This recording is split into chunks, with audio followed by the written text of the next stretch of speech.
Hello students, मैं आपकी biology teacher Vaishnavi Srivastava. Welcome to distance scholar team. आज हम लोग जानते हैं कि कोई भी सब्जेक्ट या कोई भी चैप्टर पढ़ने से पहले हम लोग उसका एनालिसिस सिलेबस जानना बहुत ज़रूरी होता है। तो सिलेबस जानने के लिए हम लोग ये देखेंगे कि हम लोग सिलेबस में क्या क्या आता है। ठीक, तो आप लोग जानते हैं कि सीनियर सेकेंडरी में मैं सीनियर सेकेंडरी की क्लासेस लूँगी आप लोगों के। तो सीनियर सेकेंडरी की क्लासेस में जो जो चैप्टर्स हैं उनके सिलेबस का एनालिसिस अब हम लोग देखते हैं। हम लोग देखते हैं कि ये पूरा जो सिलेबस है ये दो पार्टीशन में डिवाइड है, एक ऑन डिमांड और एक पब्लिक एग्जामिनेशन। ऑन डिमांड में हम लोग को पूरे चैप्टर्स को पढ़ना पड़ता है और पब्लिक एग्जामिनेशन में हम लोग को सिर्फ इस टॉपिक को लेके चलना है। और सबसे इम्पॉर्टेंट हम लोगों का ये पब्लिक एग्जामिनेशन वाला ही टॉपिक है। जैसा कि आप देख सकते हैं ये 60% हमारा वो कवर कर रहा है, 60% हमारा कवर कर रहा है। ठीक है, तो अब हम लोग देखते हैं कि इन्हें सीक्वेंस वाइज पढ़ना है या किसकी वेटेज किस इनमें भी, इस पब्लिक एग्जामिनेशन में भी किसकी सबसे ज्यादा वेटेज है, किससे क्वेश्चन सबसे ज्यादा रिपीट होते हैं, मैं आपको वो भी बताऊंगी। ठीक, तो उससे हम लोग अब एक एक करके समझते हैं कि पहले हम लोग ये समझते हैं कि इन चैप्टर्स के अंदर हमें क्या क्या पढ़ना है। फिर मैं बताऊंगी कि आप लोगों को इनमें से कौन सबसे ज्यादा इंपॉर्टेंट है, कौन लेस इंपॉर्टेंट है। लेस इंपॉर्टेंट नहीं कह सकते, बट किससे क्वेश्चन थोड़े कम रिपीट हुए हैं आने पीछे बीते एग्जामों में। ठीक है, तो स्टार्ट करते हैं। सबसे पहले हम लोगों का है kingdom Monera, protista, fungi, kingdom Plantae और एनविलिया। मैंने एक साथ क्यों बोला, ये दो चैप्टर्स हैं हम लोग देख सकते हैं, बट मैंने एक साथ इसलिए इन्हें बोला क्योंकि आप हम लोग जानते हैं कि हम लोग की जो बॉडी है वो स्टार्ट हुई है पहले किसी चीज से बनने से। ठीक, तो कैसे हम लोग इवॉल्व हुए हैं, पहले हम लोग प्रोटिस्टा बने, पहले हम लोग मोनेरा बने, अब प्रोटिस्टा मोनेरा ये सब प्लांट बैक्टीरिया इन सब की बात हो रही है, ये नहीं कि इंसानों की बात हो रही है। ठीक, बट अब इससे जैसे इवोल्यूशन एक तरह की बात हो रही है कि प्रोटिस्टा पहले आया, मोनेरा पहले आया, फंजाई आया, फिर प्लांटी आया, फिर एनमिलिया आया, तो ऐसे बात हो रही है। ठीक है, हम लोग उससे स्टार्टिंग करेंगे। तो किंगडम प्रोटिस्टा जो यहाँ पे है सबसे इम्पोर्टेंट ये है, सबसे ज्यादा पूछे जाने वाला क्वेश्चन हम लोग प्रोटिस्टा से देखते हैं। ठीक है, फिर फंगस से देखते हैं, उसके बाद लीस्ट इंपॉर्टेंट हमारा मोनेरा है। मोनेरा से शायद एक आध दो क्वेश्चन दिख जाते होंगे, बट मैं दिखते एक आध दो क्वेश्चन है, बट मैं इसे आपको पूरा पढ़ाऊंगी कि आप डिफरेंस बिटवीन कर सकें प्रोटिस्टा और फंजाई में। ठीक, और सबसे इंपॉर्टेंट बात, बच्चे अक्सर इसे गलत प्रोनाउंसिएट करते हैं, इसे फंगाई फंगाई पढ़ते हैं, नहीं इसे फंजाई बोलते हैं, और हम लोग इसे फंगस भी बोल सकते हैं। ठीक है, बहुत इंपॉर्टेंट बात है, ये नहीं कि प्रोनाउंसिएशन क्या ही हो गया, इससे क्या बड़ी बात हो गई, बट नहीं, फंजाई फंजाई और फंगस ये ओरल एग्जामिनेशन में आपसे वाइवा में पूछ लेते हैं। ठीक, फिर प्लांटी और एनिमिलिया साथ में क्यों लिखा हुआ है, क्योंकि बहुत से ऐसे कैरेक्टर हैं जो प्लांटी और एनिमिलिया में हम लोग साथ में डिफरेंस बिटवीन कंपैरेटिव स्टडीज के थ्रू पढ़ सकते हैं। ठीक है, कंपैरेटिव स्टडीज के थ्रू पढ़ सकते हैं, इसी वजह से इनको साथ में दिया हुआ है, जिसे हम लोग साथ में पढ़ते भी हैं। मोस्ट ऑफ द टाइम ऐसा होता है कि प्लांटी और एनिमिलिया को हम लोग साथ में पढ़ते हैं। ठीक है, अब प्लांट्स और एनिमिलिया में बहुत ही मेजर भी डिफरेंस बिटवीन आपको देखने को मिल जाएंगे। Major difference between in the sense, हम लोगों में एक साइटोस्केलेटन नाम की चीज प्रेजेंट होती है। ठीक है, साइटो स्केलेटन, आप समझिए साइटोस्केलेटन क्या है। मैं यहाँ पे आपको कुछ पढ़ा नहीं रही हूँ, अभी मैं एक एक एक बहुत ही आइडियल एक लीस्ट डिफरेंस बता रही हूँ क्यों हम लोगों को इनको अलग अलग पढ़ना है। तो साइटोस्केलेटन, इससे एक चीज समझ में आ रही है, कोई भी वर्ड स्टूडेंट्स आपको ना समझ में आए तो पहले उन्हें तोड़ने की कोशिश कीजिए। जब आप वर्ड्स को तोड़ेंगे आपको मीनिंग खुद ब खुद समझ में आएगी। साइटो मीन्स सेल और स्केलेटन मीन्स ढांचा जिसे कहते हैं हम लोग। तो हम लोग स्केलेटन को लिख लेते हैं एक टाइप का, जैसे कि स्केलेटन में लिख लेते हैं बॉडी। ठीक है, हिंदी में मैंने बता दिया ढांचा। ठीक है, सेल, हमारी बॉडी सेल से मिलकर बनी होती है। ठीक है, तो उसी को बोलते हैं। तो ये हमारे प्लांट्स में एब्सेंट होता है, एनिमल्स में प्रेजेंट होता है। प्लांट्स में एब्सेंट होता है, एनिमल्स में साइटोस्केलेटन प्रेजेंट होते हैं। ठीक है, इससे रिलेटेड बात हम लोग करेंगे। अब इसे इरेज कर देते हैं।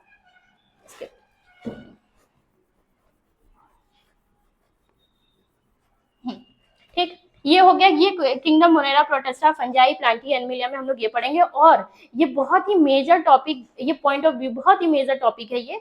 इसे अगर हम लोग नहीं पढ़ेंगे तो हम लोगों को ये नहीं समझ में आएगा, क्योंकि हम लोगों को पहले पता होना चाहिए कि हमारा ओरिजिन कहाँ से हुआ है, हम लोग किससे ओरिजिनेट हुए हैं। अगर ओरिजिनेशन ही नहीं पता चलेगा तो फिर हम लोग ये कैसे पढ़ेंगे। ठीक, अब फिर आता है हमारा tissue and level organization. Tissue and level organization क्या है, अब इसे समझेंगे। टिश्यू और लेवल ऑर्गेनाइजेशन, अगर मैं आपको यहाँ पे समझाना चाहूँ तो 4 टाइप के टिश्यू लेवल ऑर्गेनाइजेशन होते हैं। एक होता है सेलुलर, एक होता है टिश्यू, एक होता है ऑर्गन सिस्टम, और एक होता है ऑर्गन लेवल। Organ level. अब मैं आपको यहाँ पे तो पूरा नहीं बताऊंगी कि इन सब के बारे में नहीं बताऊंगी, सबसे मेजर मैं ये बता दूं ऑर्गन लेवल यही है जो हम लोगों के अंदर पाया जाता है, हमारे एनिमल्स के अंदर। हम लोग भी एक टाइप के एनिमल्स ही हैं, ठीक है। ह्यूमन हम लोग इसे इवोल्यूशन के टाइम पे बोलते हैं, बट ये एक टाइप का हम लोग भी एनिमल ही अंदर आते हैं। तो हम एनिमल्स के अंदर ये ऑर्गन लेवल पाया जाता है, ठीक है। ये सबसे ही ज्यादा जिसे अभी कहते हैं कि ये अभी तक में चला आ रहा ऑर्गन लेवल यही है जो हम लोगों के मोस्ट वेल डेवलप्ड ऑर्गेनिजम्स में पाया जाता है, ठीक है। ऑर्गन लेवल ये हो गया। अब इससे तो हम लोग इस tissue and cellular level of organization में यही पढ़ेंगे कि किसमें क्या पाया जाता है।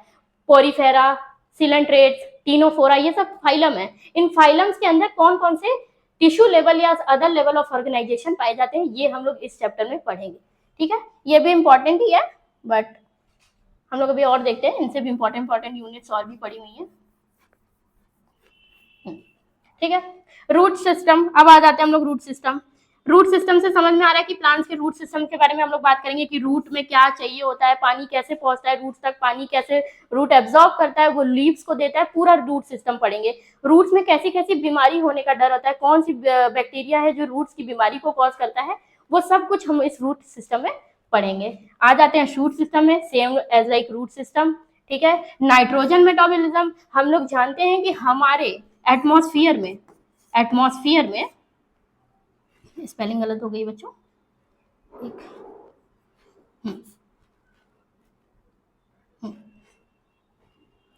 हमारे एटमॉस्फेयर में जैसे कि जानते हैं नाइट्रोजन जो होता है वो होता है 78%।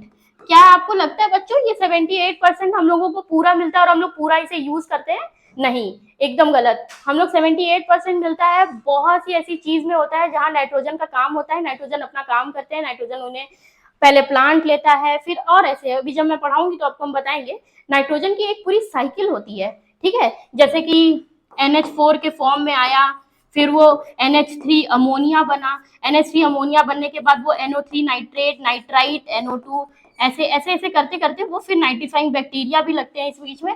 तो सारी एक पूरी साइकिल चलती है और फिर एक नाइट्रोजन का मेटाबॉलिज्म मतलब पाचन, उसका मेटाबोलाइज होता है। एक तरह से जैसे खाना खाते हैं तो हमारे खाना मेटाबोलाइज होता है, उसके बाद वो हमारे शरीर में लगता है, वैसे ही एटमॉस्फेयर से हम लोगों को नाइट्रोजन 78% मिला। बट वो फिर कैसे चल के पूरे इन सीक्वेंस से वो फिर यूज हुआ, तो वो पूरी नाइट्रोजन साइकिल के अंदर हम लोग पढ़ेंगे, उसी को हम लोग कहते हैं नाइट्रोजन मेटाबॉलिज्म। और ये एग्जाम के पॉइंट ऑफ व्यू से, हमारे एटमॉस्फेयर के पॉइंट ऑफ व्यू से बहुत ही इंपॉर्टेंट टॉपिक है।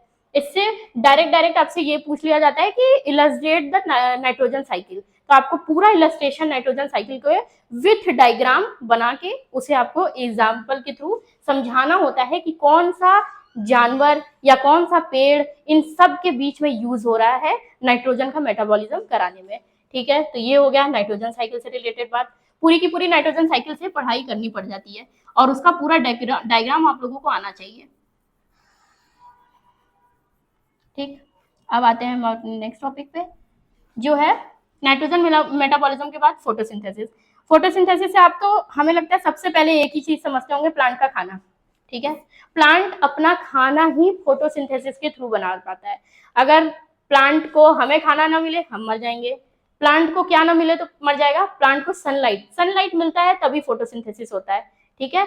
और फोटोसिंथेसिस भी दो टाइप की हो जाती है, जब हम लोग पढ़ेंगे फोटो PS1 PS2 करके होती है, ठीक है। PS1 PS2, photosynthetic cycle 1 cycle 2, non phosphorylation, photophosphorylation, बहुत से ऐसे टर्मिनोलॉजी हैं जो इसमें यूज होंगे, बहुत सी ऐसी साइकिल्स हैं जो इसमें यूज होंगी, उन साइकिल्स को पढ़ना बहुत इंपॉर्टेंट है।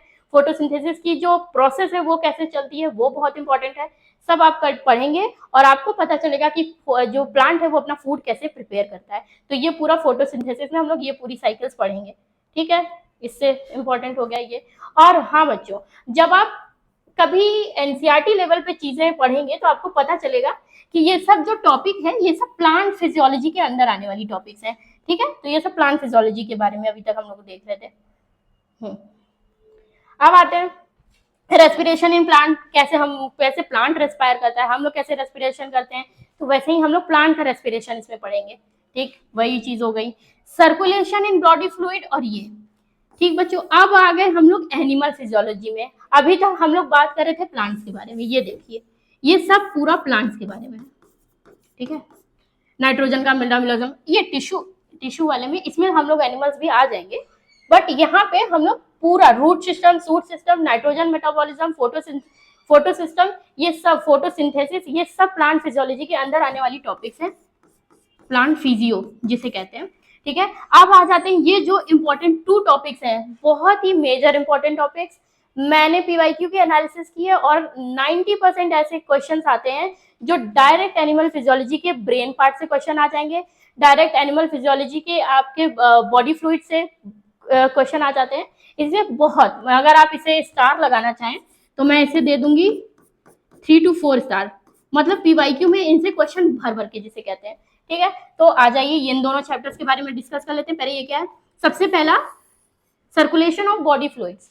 Circulation of body fluid, blood हमारे हार्ट से जा रहा है, तो क्या लगता है सिर्फ हार्ट का काम सिर्फ लंग्स, मतलब हमारे सिर्फ हार्ट ही होते हैं ब्लड को बॉडी तक पहुंचाने में? नहीं, ब्लड को बॉडी में रेगुलेट कराने के लिए बहुत से ऐसे सिस्टम लगते हैं जो कि अगर ना हो तो हमारे बॉडी में ब्लड रेगुलेट हो ही ना पाए।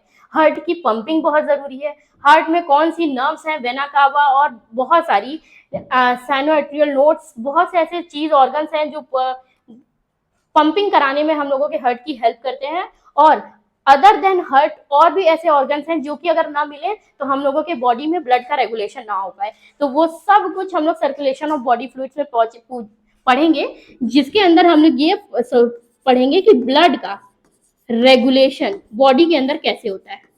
ठीक है, रेगुलेशन बॉडी के अंदर कैसे होता है इन बॉडी। ठीक, ये चीज है, कैसे पंप हो रहा है हमारा हार्ट, और वो पूरा ब्लड पूरे बॉडी में अगर पंप हार्ट किया तो सिर्फ पैर के ही पास जाना चाहिए, सर पे क्यों नहीं, सर पे कैसे जा रहा है, तो हर एक चीज हम लोग वो पढ़ेंगे कि कैसे सर्कुलेशन होता है ब्लड का हमारे बॉडी के अंदर, वो चीज हम लोग circulation in of body fluids में पढ़ेंगे। और हमारा ब्लड कितने टाइप का होता है, मेरे ब्लड में क्या क्या चीज पाई जाती है, आरबीसी क्या होता है, डब्ल्यूबीसी, प्लाज्मा, प्लेटलेट, ये सब क्या होते हैं, कितने परसेंटेज में पाए जाते हैं। कहीं कहीं तो डायरेक्ट पीवाईक्यू क्वेश्चन पूछ लेते हैं कि कितना आरबीसी आपके उसमें है, ब्लड में है, कितनी डब्ल्यूबीसी आपके बॉडी में है, तो ऐसे डायरेक्ट क्वेश्चंस पूछे जाते हैं। अक्सर आप लोग सुने होंगे कि डेंगू के समय में हम लोगों का प्लेटलेट गिर जाता है, तो प्लेटलेट कितना होना चाहिए, 1.5 लाख से 3 लाख कितना होना चाहिए, और प्लेटलेट गिर जाता है तो उससे क्या हो जाता है, तो वो सब कुछ हम लोग इस सर्कुलेशन ऑफ बॉडी फ्लूइड्स में पढ़ेंगे। अब आ जाते हैं coordination and control and nervous endocrine system. बहुत इंपॉर्टेंट टॉपिक, बहुत ही लेंथी टॉपिक, बट हम लोग आपको नोट्स भी प्रोवाइड करेंगे जिससे आप मेरे हैंड रिटन नोट्स भी पाएंगे, और हैंड रिटन नोट्स में आप पूरे अच्छे से नोट्स को पढ़ेंगे तो आपको नोट्स में समझ में आएगा कि ये कोऑर्डिनेशन एंड कंट्रोल की बात क्या हो रही है। बच्चों, हम लोग कोऑर्डिनेशन और कंट्रोल में ये बात करते हैं कि कैसे हमारी बॉडी मैसेज पाई। जैसे आपने हमारी बॉडी किसी गर्म चीज को टच किया, जैसे ये चीज है, ये पेन है, ये एक सरफेस है, ये गर्म है, हमने इसे टच किया और ये गर्म है, मेरे ब्रेन को कैसे मैसेज जाएगा कि ये गर्म है और मुझे यहाँ से हाथ हटाना है। तो कंट्रोल एंड कोऑर्डिनेशन, कंट्रोल मतलब मेरा ब्रेन मेरे यहाँ के नर्व से कंट्रोल है और वो कोऑर्डिनेट मैनर में यहाँ से हाथ हटाने के लिए मैसेज भेजेगा कि ये गर्म है, चीज हटाओ। तो हमारे बॉडी में हर एक चीज बहुत ही कंट्रोल एंड कोऑर्डिनेशन मैनर में चलती है, जिसकी वजह से हम लोग रिएक्शन दे पाते हैं, जिससे कि हम लोग रो सकते हैं, हंस सकते हैं, तो हम लोग इमोशंस कंट्रोल कर सकते हैं। तो हर एक चीज कंट्रोल एंड कोऑर्डिनेशन मैनर में चलती है। अब इसमें हेल्प कौन करता है? हेल्प करने के लिए भी तो कोई चाहिए जिसकी वजह से ये कंट्रोल एंड कोऑर्डिनेशन हो पा रहा है। तो कंट्रोल एंड कोऑर्डिनेशन के लिए सबसे इंपॉर्टेंट है nervous and endocrine system. Nervous brain से रिलेटेड, एंडोक्राइन हार्मोन से रिलेटेड। बच्चों, अभी आप लोगों को ये चीजें शायद ना समझ में आ रही हो, बट जब हम लोग इंडिविजुअली चैप्टर पे डील करेंगे तब ये एक एक लाइन आप लोगों को समझ में आएगी कि हम लोग इससे रिलेटेड क्या बात करना है। ठीक है, नर्वस ब्रेन से related CNS, cerebro spinal fluid या सेंट्रल नर्वस सिस्टम जो हम लोगों के अंदर पाया जाता है, इससे हम लोग टच करने की, चीजों को हटाने की, जो भी मैसेज आ रहा है, रोने का, गाने का, हंसने का, बोलने का, सुनने का, ये सारे मैसेजेस जो हमारे ब्रेन को दिख रहा है उस पर रिस्पॉन्ड करने के सारे मैसेजेस हम लोगों को ब्रेन से ही मिल रहे हैं। ब्रेन हमारा मतलब क्यों जरूरी है, क्यों ब्रेन में छोटी सी भी चोट आने से हम लोगों को मेमोरी लॉस की प्रॉब्लम हो जाती है, क्योंकि जितने भी सारे सेंटर्स हैं हमारे इमोशंस को कंट्रोल करने के लिए, हमारे चलने फिरने के लिए, वो हमारे सब ब्रेन से ही रिलेटेड है। तो कोऑर्डिनेशन एंड कंट्रोल में ब्रेन का सबसे बड़ा हाथ है। अब एंडोक्राइन हार्मोन, हार्मोन से रिलेटेड बात क्या है, अब समझिए, आप लोग जानते होंगे कि हम लोगों में अलग अलग टाइप के हार्मोन, सब कहता है ना कि नींद नहीं आ रही है भाई, ऑक्सीटोसिन रिलीज नहीं हो रहा है, मतलब अब मजाक मजाक में तो आप लोग बोल दिए कि ऑक्सीटोसिन रिलीज नहीं हो रहा, बट ऑक्सीटोसिन है क्या? Oxytocin is a type of hormone जो कि हमारे ब्रेन से ही रिलीज होता है। ब्रेन में एक पार्ट होता है हाइपोथैलेमस, वहां से रिलीज होता है और फिर वहीं से वो ऑक्सीटोसिन अपना काम करता है। ठीक है, तो इसको हम लोग उसमें पढ़ेंगे। हार्मोन अलग अलग पार्ट से वो होते हैं, निकलते हैं बॉडी के। कुल मिला के 10 इंडोक्राइन ऑर्गन होते हैं। ठीक है, इंडोक्राइन ऑर्गन जैसे pituitary, pineal, adrenal, medulla, cortex, testis, ovary. हमारी टेस्टिस और ओवरी भी हार्मोन रिलीज करती है बच्चों। ठीक है, तो ये हार्मोन्स ब्लड के साथ सीधा मिक्स होते हैं और अलग अलग बॉडी पार्ट्स में जाके अपना अलग अलग काम करते हैं। वो जब हम लोग चैप्टर्स के साथ डील करेंगे तो आपको समझ में आ जाएगा। ठीक, रिप्रोडक्शन इन प्लांट, फिर हम लोग प्लांट पे आ गए। तो रिप्रोडक्शन, प्लांट कैसे रिप्रोड्यूस कराता है, अपने प्रोजेनीज को बढ़ाता है। प्रोजेनीज हम लोगों से आगे हम लोगों की प्रोजेनीज, तो प्लांट से अपने अपने प्रोजेनी। तो वैसे ही कैसे प्लांट रिप्रोड्यूस करता है, प्लांट एसेक्सुअली रिप्रोड्यूस कर सकते हैं, प्लांट सेक्सुअली रिप्रोड्यूस कर सकते हैं, कैसे भी रिप्रोड्यूस करेंगे वो हम लोग जानेंगे इस चैप्टर के अंदर। ठीक है, अब रिप्रोडक्शन एंड पॉपुलेशन कंट्रोल। अब ऐसा तो नहीं है बच्चों कि हम लोग रिप्रोडक्शन करते जा रहे हैं करते जा रहे हैं करते जा रहे हैं और उस पर किसी चीज का कोई बैरियर नहीं है, वो चीजें कितनी खराब हो जाएंगी। तो हम लोग इसमें ये भी पढ़ेंगे कि पॉपुलेशन कंट्रोल करने के लिए और भी क्या चीजें हो सकती हैं। आप लोग जानते होंगे कि हम लोगों में, ह्यूमंस में, वेसेक्टोमी, ट्यूबेक्टोमी, जब मेल्स में हम लोग जो होते हैं वो वेसेक्टोमी कर देते हैं, उनके जो कुछ होते हैं जैसे वासा डिफरेंशिया होता है, उन सब में हम लोग नॉट लगा के काट देते हैं, जिसे हम लोग अगर हिंदी में उस वर्ड का यूज किया जाए तो नसबंदी कहते हैं। तो उससे हम लोग पॉपुलेशन कंट्रोल कर सकते हैं, उससे हम लोग मेल के स्पर्म्स को रोक सकते हैं, उसका प्रोडक्शन बॉडी में फीमेल के वजाइना में जाने से। तो ये सब भी कर सकते हैं। और अगर देखा जाए और लड़कियों में, हम लोग की फीमेल्स में जो होता है वो ट्यूबेक्टोमी होती है, उनकी फेलोपियन ट्यूब के को काट के उसमें नॉट लगा दिया जाता है, जिससे कि पॉपुलेशन कंट्रोल हो सकता है। फर्दर वो फीमेल मदर नहीं बन सकती इसके बाद, जिसे नसबंदी कहते हैं, जैसे मैंने आपको बताया है। तो रिप्रोडक्शन और पॉपुलेशन कंट्रोल हम लोग इसमें ये पढ़ेंगे कि कैसे हम लोग पॉपुलेशन को, ये vasectomy, tubectomy is the only एक रीजन, हम एक वे मैंने बताया आपको, ऐसे और भी बहुत सारे वे हैं जिससे कि हम लोग पॉपुलेशन का कंट्रोल कर सकते हैं। अवेयरनेस बढ़ाने से बच्चों में हम लोग देखते हैं कि अभी से बच्चों को बात नहीं करने दिया जाता है रिप्रोडक्शन से रिलेटेड, बट ये करना चाहिए। जो आने वाली जनरेशन है उनको पता होना चाहिए कि population control is a major topic जिसपे हम लोगों को डिस्कशन कर लेना चाहिए। ठीक है, और कॉन्डम्स का जो जरूरत होती है वो बहुत ज्यादा जरूरी है। कॉन्डम्स के बारे में जानकारी आज भी कितने लोगों को इस जगह पे नहीं है, कॉन्डम्स के बारे में बात करने में भी शर्माते हैं लोग, तो उन पॉपुलेशन कंट्रोल्स के बारे में भी हम लोग इसमें पढ़ेंगे। ठीक है, अब आ जाते हैं हम लोग दूसरी चीज पे, वैसे मिटा देती हूँ, आप लोग को सही से समझ में आएगा।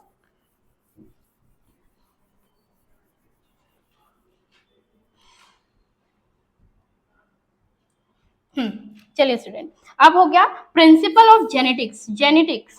जेनेटिक्स से आप क्या समझ रहे हैं? जेनेटिक्स से हम ये समझेंगे कि कैसे इनहेरिटेंस, अब मेरे मम्मी से कुछ आया, आप देखे होंगे बच्चों कि स्टूडेंट्स में आप मम्मी जैसे या पापा जैसे कुछ मिलते होंगे, कुछ ना कुछ ऐसे कैरेक्टर होंगे जो शायद आपके थोड़े से मम्मी से आए होंगे, थोड़े से पापा से आए होंगे। तो वो कैसे आए हैं, वो कैसे हम लोगों में ट्रांसमिट हुए, हम लोग कैसे मम्मी पापा से हम बने, जो कि थोड़े बहुत सिमिलर हैं पर फिर भी मम्मी पापा जैसे नहीं है, वेरिएशन भी देखने को मिली। तो ऐसे बहुत से हजारों टर्म है जो जेनेटिक्स में हम लोग यूज करते हैं, और पॉपुलेशन जेनेटिक्स में हम लोग ये सब ही पढ़ेंगे कि ई migration, migration, sex ratio, death ratio, ये सब क्या होता है जेनेटिक्स के अंदर। हम लोग पॉपुलेशन की जेनेटिक्स, बच्चों दो टाइप्स की जेनेटिक्स हम लोग एक पढ़ते हैं, एक होती है मेंडेलियन जेनेटिक्स,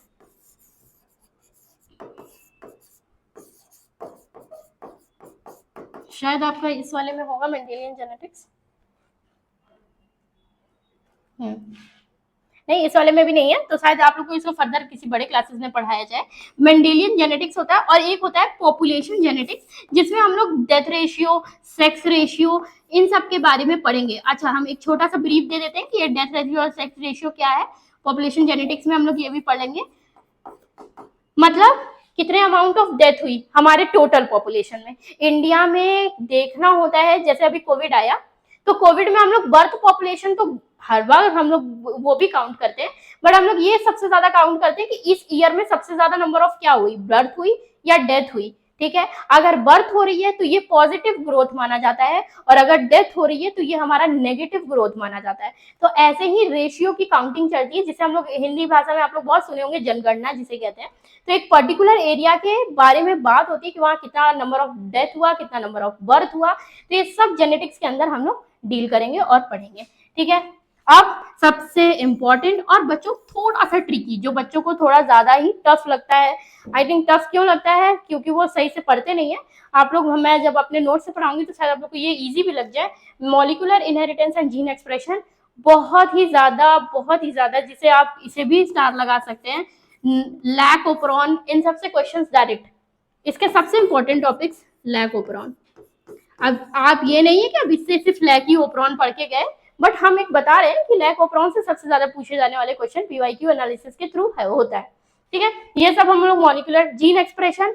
अब मम्मी से आया जीन एक्सप्रेशन गुस्से वाला, ठीक है, वो एक्सप्रेस कैसे हुआ, ऐसा क्या है वहां पे जो वो एक्सप्रेस हो रहा है, कहाँ पे जाके वो जीन लग रही है जो कि एक्सप्रेस हो रही है। तो ये सब हम लोग मॉलिक्यूलर लेवल पे, मॉलिक्यूल्स के लेवल पे, छोटे लेवल पे जाके जीन का एक्सप्रेशन पढ़ेंगे कि कैसे होता है। ठीक, ये हो गया।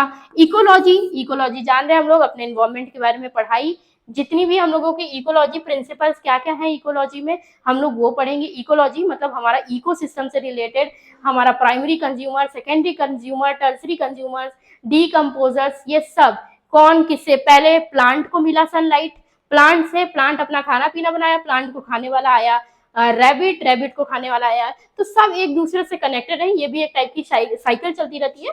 तो ये हम लोग प्रिंसिपल्स ऑफ इकोलॉजी में पढ़ेंगे कि क्या होती है प्रिंसिपल्स इकोलॉजी की। इकोलॉजी मतलब इकोसिस्टम, हमारे नेचर से रिलेटेड बात करनी है उसमें। न्यूट्रिशन एंड हेल्थ, इससे ही पता चल रहा है आपको खाना क्या है, कार्ब्स लेना है, प्रोटीन लेना है, फैट लेना है, विटामिन लेना है, मिनरल्स लेनी है, कौन कितना कितने मात्रा में लेना है।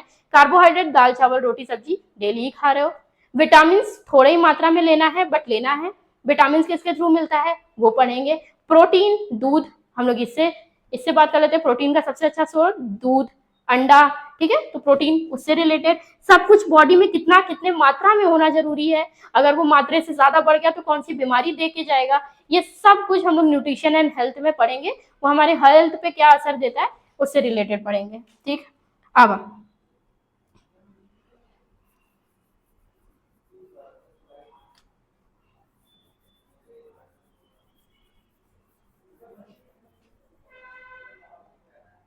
ठीक है बच्चों, अब आ जाते हैं इम्यूनोलॉजी, जो कि एक बड़ा ही लेंदी सा चैप्टर है। मतलब इसमें आप बहुत ज्यादा थ्योरी देखने को मिलेगी, बट बच्चों इतना जान लीजिए कि अगर इम्यूनोलॉजी आप नहीं पढ़ेंगे तो आप अपने कम से कम 10 से 15 क्वेश्चंस को छोड़ देंगे। इतने ज्यादा क्वेश्चंस इससे पूछे जाते हैं। 10 से 15 क्वेश्चंस मैं इसलिए क्यों रही हूँ क्योंकि ये एमसीक्यू में पूछे जाने वाले क्वेश्चंस यहाँ से बहुत निकलते हैं।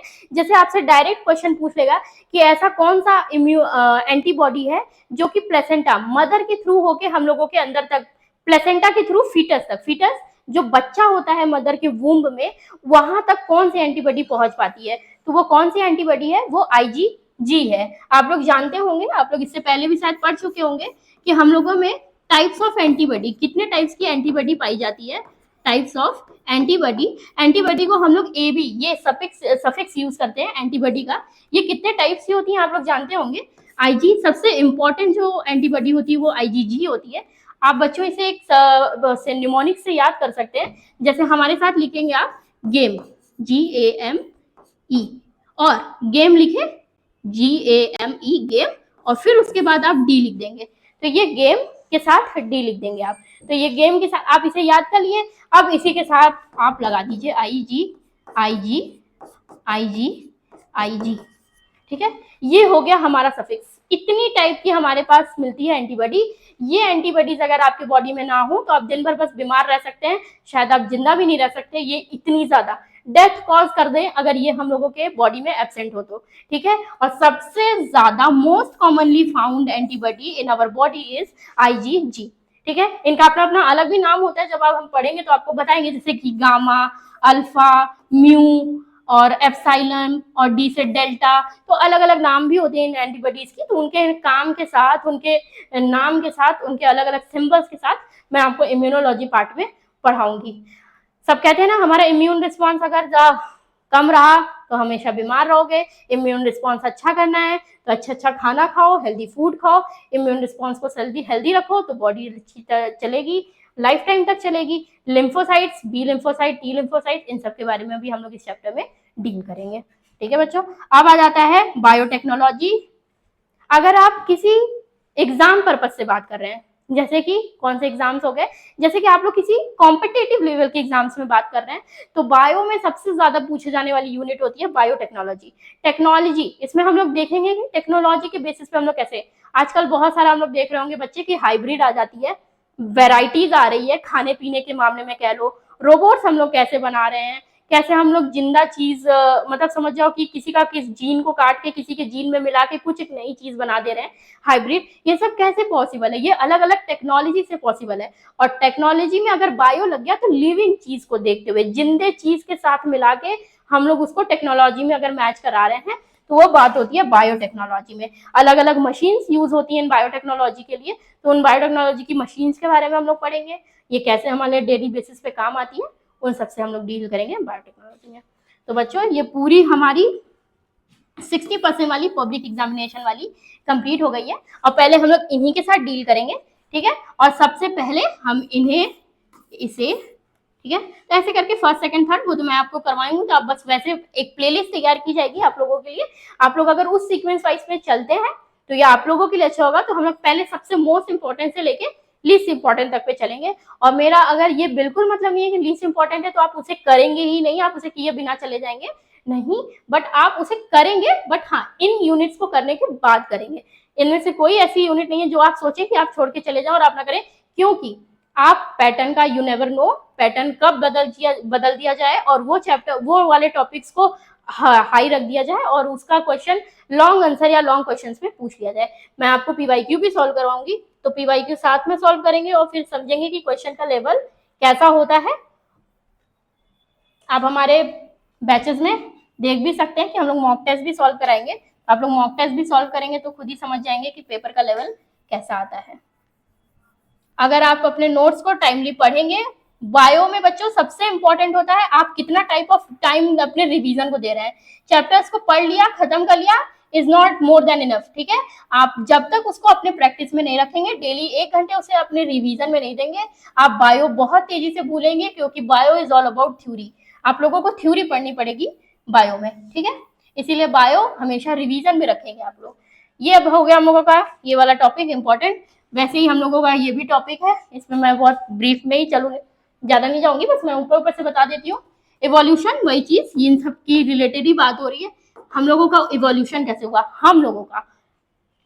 जब आप ग्रेजुएशन लेवल पे जाते हैं तो बहुत बड़ी बड़ी चीजें पढ़ते हैं कि इवोल्यूशन। अगर एनसीईआरटी लेवल पे भी आप देखें तो डायनासोर का इवोल्यूशन, ह्यूमन का इवोल्यूशन, हॉर्स का इवोल्यूशन, अलग अलग लोगों का अलग अलग इवोल्यूशन पढ़ाया गया है, ठीक है। तो इन इवोल्यूशन के बारे में पढ़ते हैं, कैसे वो पहले, जैसे जैसे कहते हैं ना हम लोग पहले बंदर जैसे थे, अब बंदर से हम लोग इंसान जैसे दिखने लगे। पहले बंदर थोड़े झुके हुए थे, फिर वो थोड़ा सा इरेक्टेड फॉर्म में आए, अब एकदम खड़े हुए हैं, चल रहे हैं, बोल रहे हैं। पहले हीट का इस्तेमाल करते थे, अब लाइटर आ गया।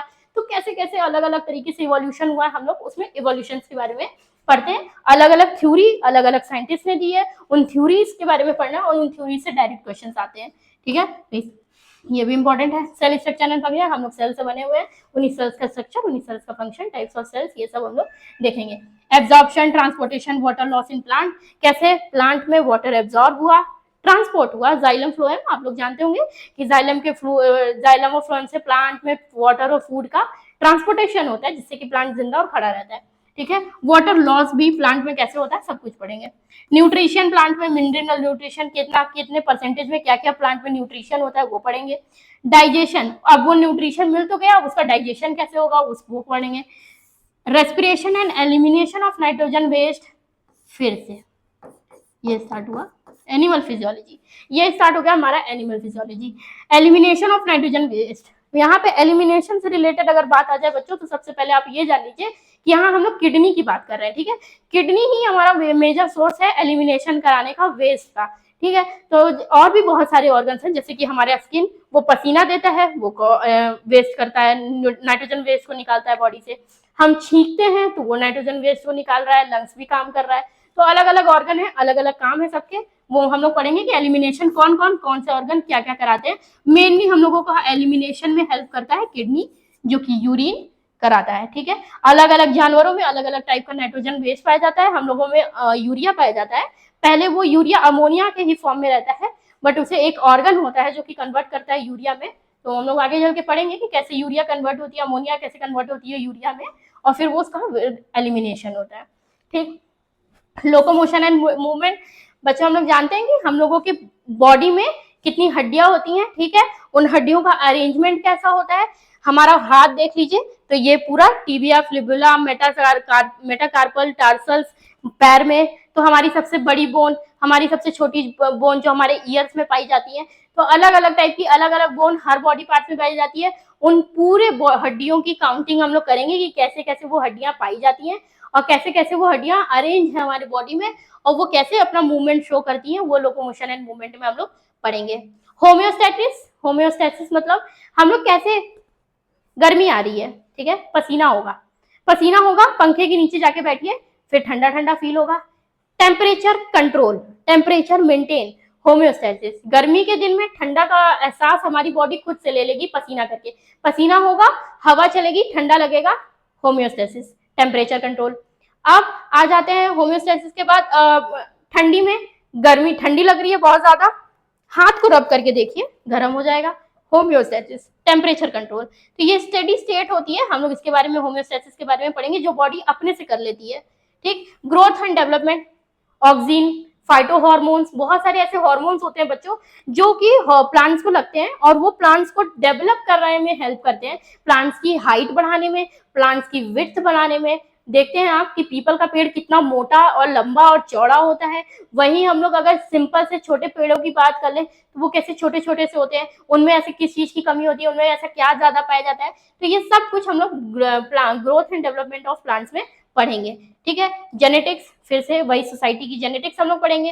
Conservation and use of natural resources, ये पढ़ेंगे हम लोग क्या कि ऐसे नेचुरल रिसोर्स का कंजर्वेशन होता है। नेचुरल रिसोर्स कैसे हो बेटा, अब आप लोग देख सकते हैं कि हम लोगों के पास अगर एक सबसे कॉमन एग्जांपल ले लेते हैं, गम क्या होता है, ग्लू, गम बेटा वो वाला गम नहीं, दुख वाला गम नहीं, पर गम है वो ग्लू जो कहते हैं, तो वो हम लोग को वो पेड़ के थ्रू मिलता है, रबड़, पेड़, ग्लू, ठीक है, गम, रबड़ जिसे कहते हैं, ठीक है। तो वो हम लोगों को मिलता है पेड़ के थ्रू, तो उसका अब बेटा आता जाता कोई भी अगर उसे निकालने लगे तो हम लोगों के पास उसकी कमी हो जाएगी, ठीक है। तो कैसे उन रिसोर्सेज को जो नेचुरल है उनका रिसोर्स, उनका कंजर्वेशन, अलग अलग बायोलॉजिकल पार्क, अलग अलग नेशनल पार्क, अलग अलग बायोडाइवर्सिटी बनाई गई है हम लोगों को अपने नेचुरल रिसोर्सेज को कंजर्व करने के लिए। तो उस टाइप के कंजर्वेशन प्रोजेक्ट्स को हम लोग, अलग अलग प्रोजेक्ट भी चलाए गए हैं, ठीक है। तो उन सब के बारे में हम लोग इन कंजर्वेशन एंड नेचुरल रिसोर्सेज में पढ़ेंगे।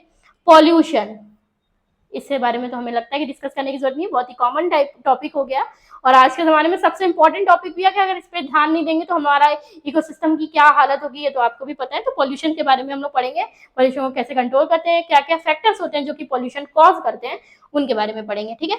और कुछ कॉमन ह्यूमन डिजीज जैसे कि एड्स, टाइफाइड, मलेरिया, ये सब जो हम लोगों की डिजीज होती है ह्यूमन की, उन डिजीज के बारे में इस चैप्टर में पढ़ेंगे। तो बच्चों आपने देखा कि हमारे ये पूरा सिलेबस का एनालिसिस हो गया है। अब किसी एक वीडियो में मैं आपको ये भी समझा दूंगी कि पेपर का पैटर्न कैसा होता है, कितने अमाउंट ऑफ एमसीक्यू, कितने अमाउंट ऑफ शॉर्ट क्वेश्चंस, कितने अमाउंट ऑफ लॉन्ग क्वेश्चन, ये सब इसमें आते हैं। तो ये सब कुछ मैं आपको एक वीडियो में वो भी समझा दूंगी, ठीक। और कितने क्वेश्चंस की क्या मार्किंग होती है। तो वेटेज मैंने बता दिया कि सबसे ज्यादा वेटेज इस पोर्शन का है और सबसे ज्यादा वेटेज किस चैप्टर में कितना रहेगा, तो वो मैं जब चैप्टर्स के साथ डील करूंगी तो डायरेक्ट आपको बताती चलूंगी कि 40%, 60%, 90% कैसे कैसे वो चैप्टर का वो होता है, वो मैं आपको समझाती चलूंगी। ठीक है, ऐसे ये वेटेज है, ये हमारा सिलेबस का एनालिसिस था। Thank you.